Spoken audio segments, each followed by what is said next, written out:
Hello friends, welcome back to my channel. আজকে থেকে শুরু করছি ক্লার্কশিপ ও মিসলেনিয়াস পরীক্ষা 2024 কে টার্গেট করে আরো একটি গুরুত্বপূর্ণ ভিডিও। এখানে তোমরা টপ 10 এর প্রশ্ন পাবে এবং সেগুলো রিলেটেড বিভিন্ন প্রশ্ন নিয়ে আলোচনা করব। ভিডিওটা শেষ পর্যন্ত দেখবে কারণ খুবই ইম্পর্টেন্ট হতে চলেছে। তোমরা অনেকেই যারা পিডিএফ তোমরা কালেক্ট করতে পারছো না, কারণ আমি পিডিএফ আর দিচ্ছি না। সেখানে তোমরা যদি পিডিএফটা কালেক্ট করতে চাও তাহলে অবশ্যই তোমাদের কোনো স্পেশাল ব্যাচে জয়েন করতে হবে। তোমাদের বলে রাখি কি কি স্পেশাল ব্যাচ চলছে। তোমাদের পুলিশ পরীক্ষার স্পেশাল ব্যাচ চলছে, যেখানে আমি পুলিশ পরীক্ষার জন্য স্পেশাল ডাব্লিউবিপি এবং কেপির জন্য যে ভিডিও বানাচ্ছি, সেখানে আমি যেসব ইম্পর্টেন্ট প্রশ্নগুলো আলোচনা করছি সেগুলো পিডিএফ পেতে গেলে অবশ্যই তোমাদের পুলিশ পরীক্ষার স্পেশাল ব্যাচে জয়েন করতে হবে। খুবই কম মূল্যে এবং কম তোমাদের মাসিক বেতনে তোমাদের এই 250, মাত্র 250 বিনিময়ে তোমরা এই টোটাল কোর্সটা পাচ্ছ। এখানে 4 মান্থস এই 250-র মাধ্যমে তোমাদের এই কোর্সটা করতে পারবে। আর পিএসসি ক্লার্কশিপেরও এখানে 3 মাস থাকবে। 3 মাসের মধ্যে তোমরা এই পুরো যে ক্লার্কশিপের যে প্রিপারেশনটা সেটা আমি কমপ্লিট করব। আর পিএসসি মিসলেনিয়াসের জন্য 200 রুপিস রেখেছি। তোমরা এই ব্যাচগুলোতে জয়েন হয়ে যাবে এবং এই ব্যাচে আমি কেমন করে ভিডিওগুলো বা কিভাবে তোমাদেরকে পিডিএফ তোমাদেরকে প্রোভাইড করব সেটার একটা ডেমো ভিডিও আমি দিয়ে রেখেছি। যদি প্রয়োজন হয় তবে অবশ্যই সেই ভিডিওটা আগে দেখে নেবে এবং তারপরে তোমরা যদি চাও তাহলে অবশ্যই তোমরা সেটা পেড ব্যাচে জয়েন করতে পারো। আজকে আমি আলোচনা করব বাছাই করা 10টি প্রশ্ন ও উত্তর নিয়ে। আজকে ক্লাস 1 হবে। প্রথম প্রশ্ন হলো, খানুয়ার যুদ্ধ কাদের মধ্যে সংগঠিত হয়? খানুয়ার যুদ্ধ বাবর ও রানা সঙ্গের মধ্যে সংগঠিত হয়েছিল। এবার দেখে নাও রিলেটেড কি কি প্রশ্ন তোমাদেরকে দেখে রাখতে হবে। বাবর কথার অর্থ হলো সিংহ। বাবরের উপাধি গাজী, বাদশাহ ও কালান্দার। বাবরের আত্মজীবনী কি? তুজুকি বাবরি। এটি তুর্কি ভাষায় লেখা। বাবরের জন্ম ফারগানা প্রদেশে। তার পিতার নাম ওমর শেখ মির্জা। তিনি তৈমুরের বংশধর ও সব থেকে কম দিন রাজত্ব করেন। 1526 সালে তিনি প্রথম পানিপথের যুদ্ধ হয়েছিল বাবর ও ইব্রাহিম লোদির মধ্যে। 1527 সালে হয়েছে খানুয়ার যুদ্ধ, যেটা বাবর ও রানা সঙ্গের মধ্যে। 1528 সালে চান্দেরির যুদ্ধ হয় বাবর ও মেদিনী রায়ের মধ্যে। 1529 সালে ঘরঘরার যুদ্ধ হয় বাবর ও মাহমুদ লোদির মধ্যে। যুদ্ধক্ষেত্রে প্রথম কামান ও রুমি কৌশল ব্যবহার করেন তিনি। দেখো, এটা একটা নতুনত্ব পদ্ধতি যে এটার মাধ্যমে তোমরা বিভিন্ন প্রশ্ন একই সঙ্গে তোমরা প্র্যাকটিস করতে পারবে এবং এভাবে একবার করে দেখো, তোমাদের খুব ভালোভাবে প্রিপারেশনটা হয়ে যাবে। চলে যাচ্ছি নেক্সট প্রশ্নে। বৃক্কের গঠনগত ও কার্যগত এককের নাম কি? খুবই ইম্পর্টেন্ট এই প্রশ্নটি, এটা অনেকবার বিভিন্ন পরীক্ষাতে এসে গেছে। এটার অ্যান্সার হয়ে যাবে নেফ্রন। মানব দেহের প্রধান রেচনাঙ্গ হলো বৃক্ক এবং সহকারী রেচনাঙ্গ কি? যকৃৎ। বৃক্ক সংক্রান্ত বিদ্যা হলো নেফ্রোলজি। কৃত্রিম বৃক্ক ডায়ালিসিস পদ্ধতিতে কাজ করে। বৃক্ক ক্ষরণ করে কি? রেনিন ও এরিথ্রোপয়েটিন। প্রতিটি বৃক্কে নেফ্রনের সংখ্যা কতগুলি করে? 10 লক্ষ। মানুষের নাইট্রোজেনযুক্ত রেচন পদার্থ হলো ইউরিয়া। অর্নিথিন চক্রের মাধ্যমে এই ইউরিয়া উৎপন্ন হয়। বৃক্কের আবরণীকে কি বলা হয়? ক্যাপসুল বলে। বৃক্কের প্রতিটি রোগের নাম নেফ্রাইটিস। এই রোগটি ভাইরাস ঘটিত রোগ। প্রতিটি বৃক্কের ওজন হৃৎপিণ্ডের অর্ধেক ভাগ। প্রতিটি বৃক্কের গড় ওজন কত? 180 গ্রাম। বৃক্কীয় নালিকায় জলের পুনঃশোষণে সাহায্যকারী হরমোন হলো এডিএইচ হরমোন। তাহলে বুঝতে পারছো কতগুলো করে ইম্পর্টেন্ট আমি পয়েন্ট তোমাদের সঙ্গে একটা ছোট্ট ভিডিওর মাধ্যমে আলোচনা করছি, তাই ভিডিওটা শেষ পর্যন্ত দেখবে। তারপরের প্রশ্ন, গ্যানিমিড কোন গ্রহের বৃহত্তম উপগ্রহ? খুবই গুরুত্বপূর্ণ প্রশ্ন, এটার অ্যান্সার হয়ে যাবে বৃহস্পতি। এবার দেখো বৃহস্পতির রিলেটেড কি প্রশ্ন তোমাদেরকে দেখে নিতে হবে। এটি সৌরজগতের বৃহত্তম উপগ্রহ। এই গ্যানিমিড সৌরজগতের বৃহত্তম উপগ্রহ। বৃহস্পতি গ্রহের বলয় সংখ্যা 4টি। সৌরজগতের বৃহত্তম গ্রহ বৃহস্পতি হলো একটি বহিঃস্থ গ্রহ। বৃহস্পতি, শনি, ইউরেনাস ও নেপচুনকে একত্রে গ্যাস দানবও বলা হয়। একে আরেকটি নামে ডাকা হয়, সেটা হচ্ছে জোভিয়ান গ্রহ। পৌরাণিক চরিত্র জুপিটারের নামে এই গ্রহের নামকরণ হয় বলে একে ইংরেজিতে জুপিটারও বলা হয়। এর অপর কয়েকটি উপগ্রহের নাম কি? ইউরোপা, আইও, ক্যালিস্টো। বৃহস্পতির বর্তমান উপগ্রহের সংখ্যা 95টি। মঙ্গলের উপগ্রহের সংখ্যা ফোবস ও ডিমোস। তাহলে এর সঙ্গে সঙ্গে তোমাদের আর কি দেখতে হবে, বিভিন্ন গ্রহের উপগ্রহের নামগুলো ভালো করে দেখে নিতে হবে। পরের প্রশ্ন, কৈলাসনাথ মন্দির কে নির্মাণ করেন? দ্বিতীয় নরসিংহ বর্মন। এবার রিলেটেড টপিকে যাওয়ার আগে বলে রাখি, এই পিএসসি মিসলেনিয়াসের 13টি প্রিভিয়াস ইয়ার ক্লাস আমি অলরেডি দিয়ে রেখেছি, তোমরা প্লেলিস্টটা চেক করে দেখে নেবে। কারণ এই প্রিভিয়াস ইয়ারগুলো তোমাদের অবশ্যই দেখতে হবে, কারণ এগুলো থেকে ঘুরিয়ে ফিরিয়ে পিএসসি তোমাদের এক্সামে প্রশ্ন করবে। দেখো এবার এই মন্দিরটি, এই কৈলাসনাথ মন্দিরটি পল্লব বংশে নির্মিত হয়েছিল। এটি তামিলনাড়ুর কাঞ্চিপুরমের একটি বিখ্যাত মন্দির। এখানে ভগবান শিবকে পূজা করে বা উৎসর্গ করা হয়। ভগবান শিবকে পূজা উৎসর্গ করা হয়। ভারত তথা বিশ্বের বৃহত্তম হিন্দু মন্দিরের নাম শ্রী রঙ্গমেশ্বর মন্দির। পশ্চিমবঙ্গের বৃহত্তম মন্দির কি? নদিয়া মায়াপুরের টেম্পল অফ বৈদিক প্ল্যানেটোরিয়াম। আঙ্করভাট বিষ্ণু মন্দির নির্মাণ করেন কে? দ্বিতীয় সূর্য বর্মন। বিরূপাক্ষ মন্দির নির্মাণ করেন দ্বিতীয় বিক্রমাদিত্য। সঙ্গমেশ্বর মন্দির নির্মাণ করেন বিজয়াদিত্য। ভারতের বৃহত্তম মসজিদের নাম কি? আগ্রার জুম্মা মসজিদ। তাহলে মন্দিরের সঙ্গে সঙ্গে আমরা বৃহত্তম মসজিদের নামটাও দেখে নিলাম, এবং এর সাথে সাথে যত মন্দির আছে প্রত্যেকটা মন্দির কোন বংশে নির্মিত বা কে নির্মাণ করেন, কোন রাজ্যে অবস্থিত, এই তিনটে টপিকই মন্দির রিলেটেড, খুবই ইম্পর্টেন্ট।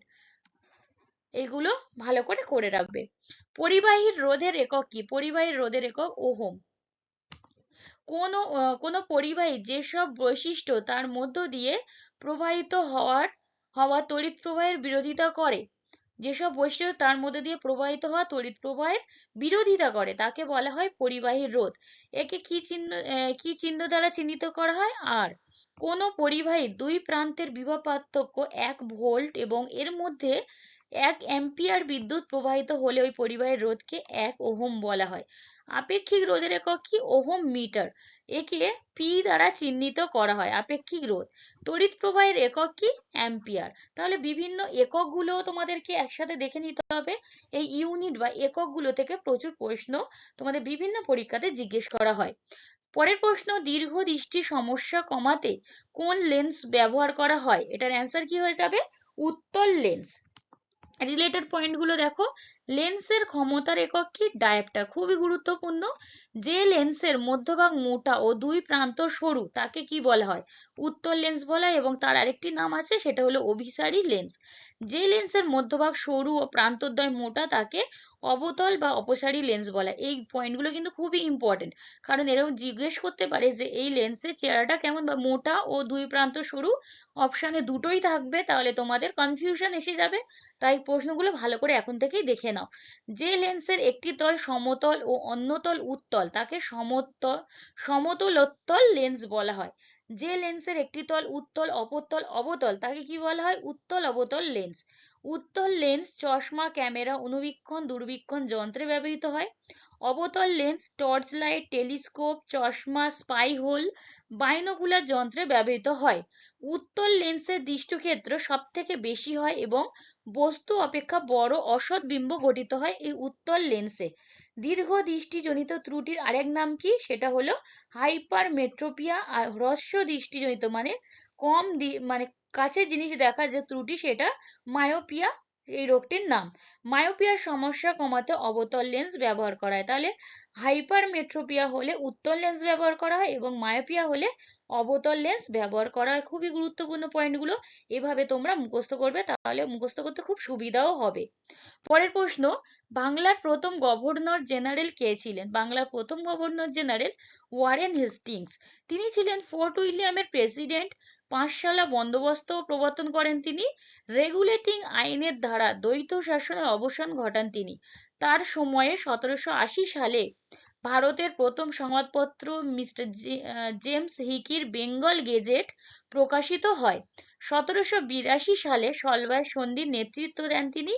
1784 সালে উইলিয়াম জোনসের সাথে এশিয়াটিক সোসাইটিরও প্রতিষ্ঠা করেন। তার আমলে চার্লস উইলকিন্স গীতা ইংরেজিতে অনুবাদ করেছিলেন। তার আমলে দ্বিতীয় অ্যাংলো-মহীশূর যুদ্ধ হয়েছিল। তাহলে বিভিন্ন গভর্নর জেনারেল বা ভাইসরয় এইসব যতগুলো ভাইসরয় বা গভর্নর জেনারেল নাম পাবে তার সময়ে কি কি হয়েছিল সেগুলো অবশ্যই দেখতে হবে। এগুলো আমি অলরেডি পেড ব্যাচে তোমাদেরকে প্রোভাইড করে দিয়েছি। যারা পাওনি, যদি প্রয়োজন থাকে তবে অবশ্যই পেড ব্যাচে জয়েন হয়ে যাবে।